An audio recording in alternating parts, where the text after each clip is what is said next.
Well, Troy and Zach live to harass and embarrass me.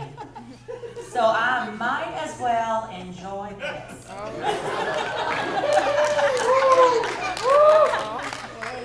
Zach was born on February the 27th, 1992. Troy was worried that it would snow and he would not make it to the hospital for him to be delivered. So he read What to Expect When You're Expecting and worried. He needn't have. I was afraid he'd be born on the 29th and be a leap year baby. He needn't have because Zachary took 16 and a half hours and still would not come. So that's how we started out. But he always loved his heritage. And one night when his grandpa was preaching and he was playing between the pews, he heard him mention the Italian Cornelius that was going to be baptized, and he also referred to him as a heathen. Well, Zach, in his booming voice, said, "Mom, I'm Italian. Does that mean I'm a heathen too?" I said, "Yes, son, you are." Being the grandson of a minister is a sure way to be in the spotlight and embarrass your parents. Yeah. So, one time when he was in Sunday school, his teacher did a very elaborate lesson on prayer and how to call on God when you're in trouble. Got to the end of the lesson and she turned to Zach and he had his hand up. She asked, "What are you going to do when you're in trouble?" Zach's hand shot up and she said, "What you going to do, Zach?" He said, "Dial 911. Zach started singing when he was very young, and his song was Look What the Lord Has Done, and he would sing. So one day in Sunday school, which was in a little church like that, they do children's church, they called him up to sing, and he got up to sing, and he sang, "Take Me Out to the Ball Game," all the way through. It was so spiritual, and just because they wanted to tell us that he did it, they let him sing it all the way through. He always understood the power of prayer. So one night he went through this phase where they would ask for requests, and this is why I think they don't ask for requests anymore, that he always had to do one. And they were usually pretty reasonable, you know, Papa Nippers is sick or whatever. And so they were pretty good, except for one night he raised his hand and the church needed to pray because he needed confidence. Well, no one thought Zachary needed confidence, so it about cracked him up.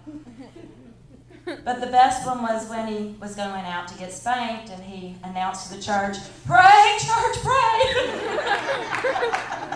Didn't help him, he still got the spanking.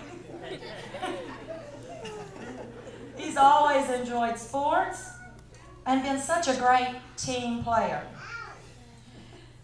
He was only about 5 years old when he was benched at a basketball game, because his personality just exceeded the game as he screamed at the child that had the ball, "You're running the wrong way, stupid!"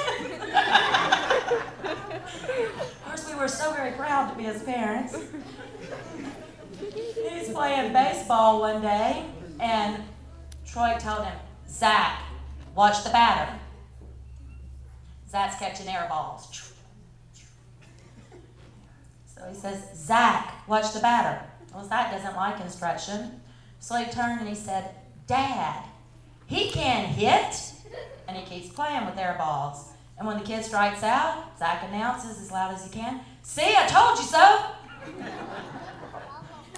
So we were always happy to be at games because we never knew what was going to happen.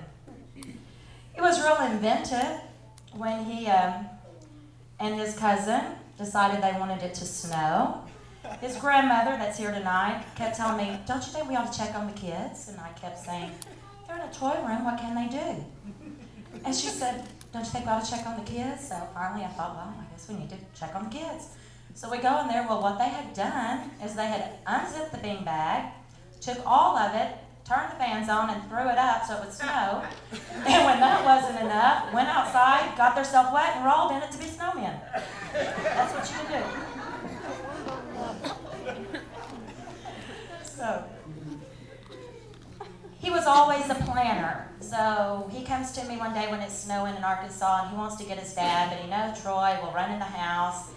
So he needs to be prepared for when Troy comes home. So Zach and I go out and we build a snow fort and we fill it up with snowballs and we wait for his dad. And when we see his dad coming in, I push Zach outside and I lock the doors.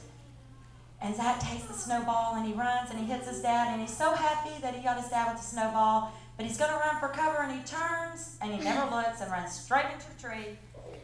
And we thought he had broke his neck. So that was the end of the snowball fight. He was great at sharing.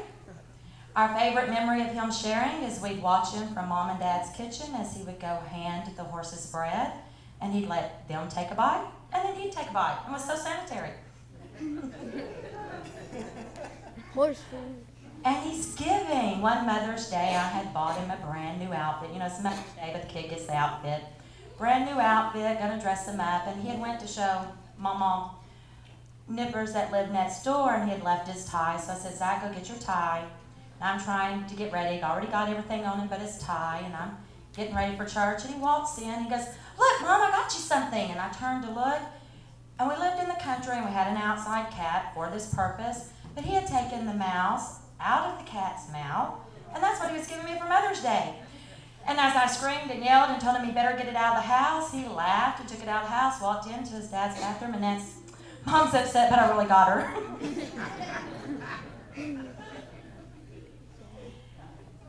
He followed the rules. He was very good at following the rules. I went to pick him up from preschool, Second Baptist preschool. We wanted him to get ahead and go the best preschool around. Getting in the car, he hits his head, and he goes, oh, I've been hitting my head all day. And I said, well, what have you been hitting your head on, Zachary? He said, well, I didn't want to take a nap, so I hid under the piano, but then I wanted to see the people that was talking. So as I tried to move around to see who was talking, I hit my head.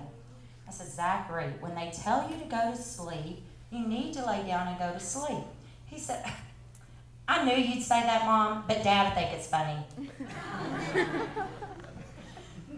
It's very friendly. One special memory about him making friends is Sunday school. Had all these kids coming up. Zach announced to the whole Sunday school class that they could all come home with him that afternoon. Thank God only 5 kids took him up on it.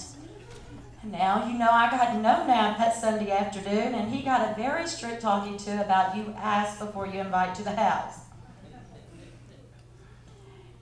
Today he thinks he wants to be a math teacher and a coach, but his first dream was to be a veterinarian. So one day he found this mangy dog in the trailer park where his grandparents lived.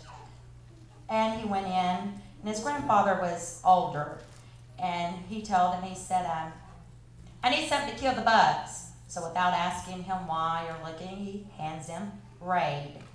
So Zach goes out, and he sprays the dog, and he picks off the bugs. And he sprays the dog, and he picks off the bugs. And pretty soon he goes in to tell his grandpa that he thinks he needs to come out. The dog's acting sick. Well, he killed the dog, but it didn't have any bugs.